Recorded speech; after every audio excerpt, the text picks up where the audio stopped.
Alright, in this video I'm going to show you how to study for Cisco certifications. My name is Seth, or my YouTube name is CCNP Seth, and I've been studying Cisco for over a year now, and I've achieved my CCNP, and I've used certain guidelines on how to study. In this video I will take you through the ways that I study, and I believe that they're really effective.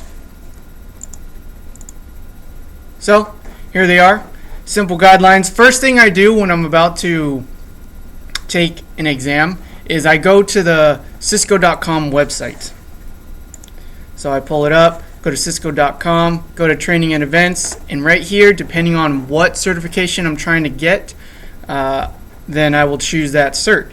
So let's say I'm studying for my CCNA and I want to know what are the objectives, and that's the second step, is to download the objectives from the certification page. So I go to the cert, and I already have it up.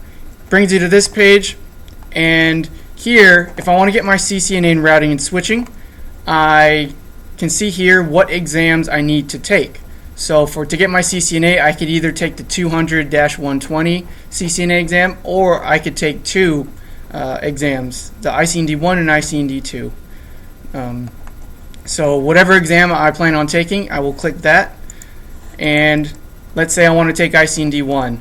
Well, this page, once I clicked it right here, tells you how long I have, how many questions, and the good thing is review the exam topics. Now that is key when you're trying to study for any exam. So brings you to this page, tells you more about what's going to be on that exam. But here's the big thing right here.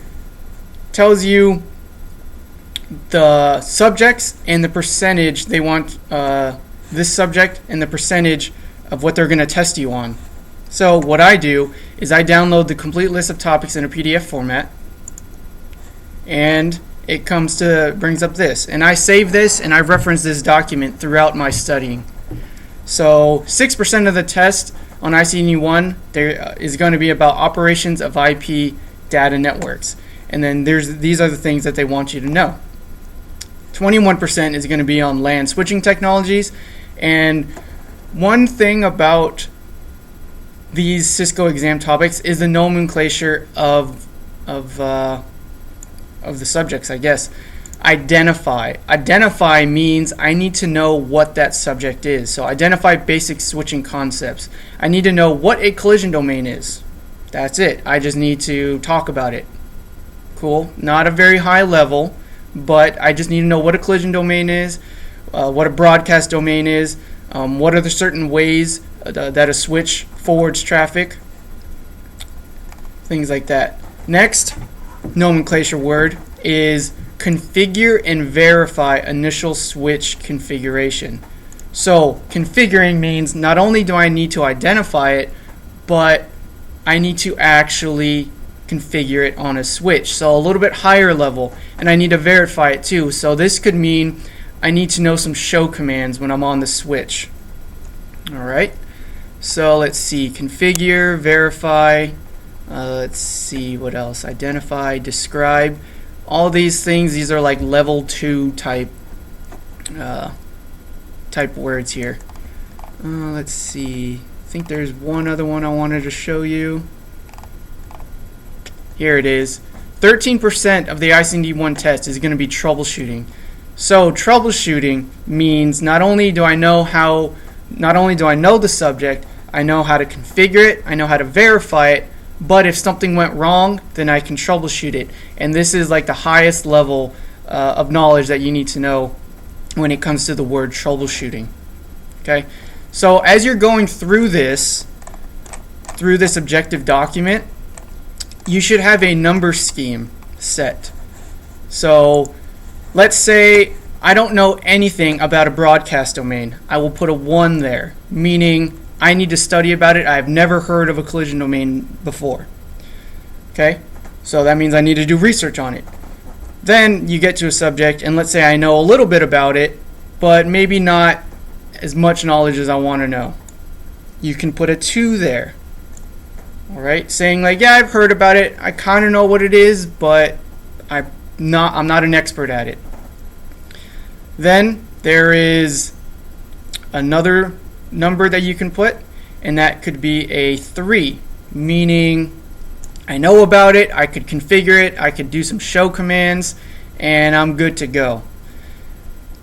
The last one, you can put a number 4 here. Okay, 4 meaning I'm an expert at it, I know everything about it, I could tell you what forwarding is or store and forward when it comes to a switch, and I could debug it, I can configure it, everything, troubleshoot it. I am the best at. So when you're going through this exam, you want to be at this level or at this level on every subject, and that will prepare you well for the Cisco exam. All right.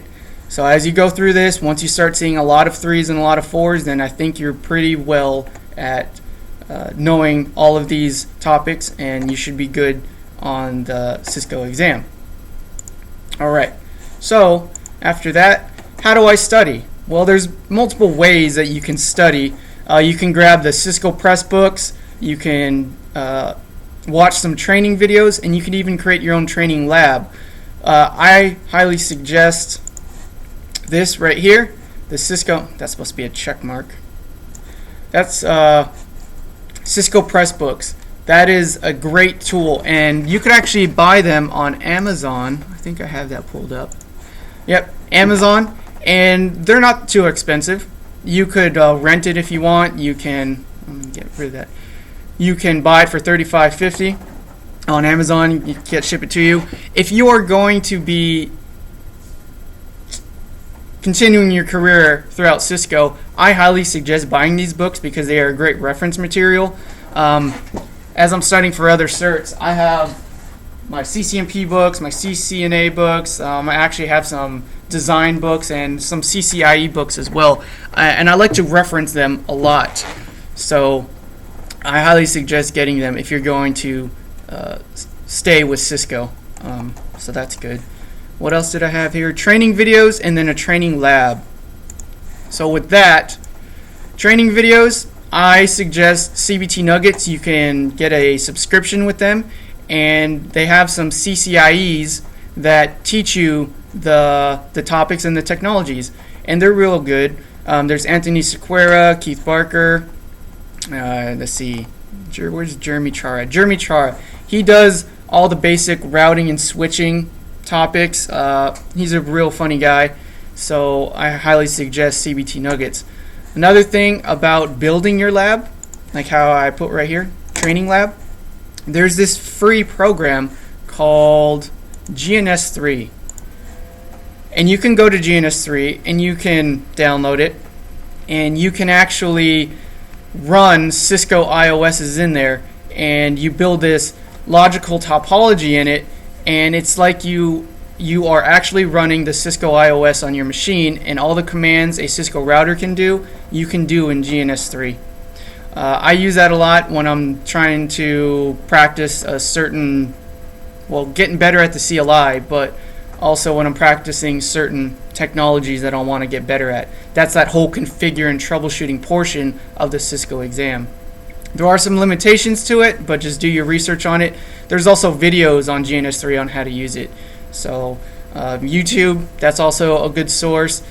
Cisco also has a website. They have their Cisco Press library where they have all the white pages about everything. So you can go and look at that as well. I've used these. I use this a lot for every Cisco exam I'm about to take. So it prepares me well, and it's a great guideline. So I hope you take this into effect, and you could find your own ways to study, but this is the way that I've studied, and it's worked well for me. So I hope this was informative for you, and I'd like to thank you for viewing.